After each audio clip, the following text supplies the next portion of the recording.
নাতিরা, সিনেমার গল্প অনেক মজা। থেকে আমরা কি শিখতে পারছি ভাবছো?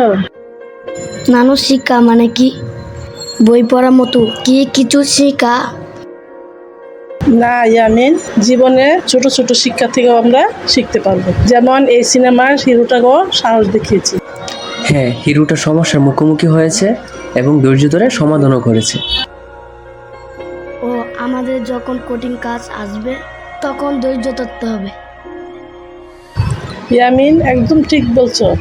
এবং একে অপরকে সাহায্য করা গুরুত্বপূর্ণ। একা সবকিছু করা সম্ভব নয়।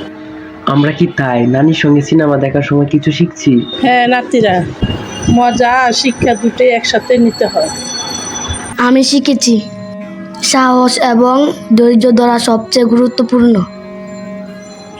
জীবনের কঠিন পথেও যে ধৈর্য ধরে এগিয়ে যায় সেই সত্যিকারের বিজয়ী।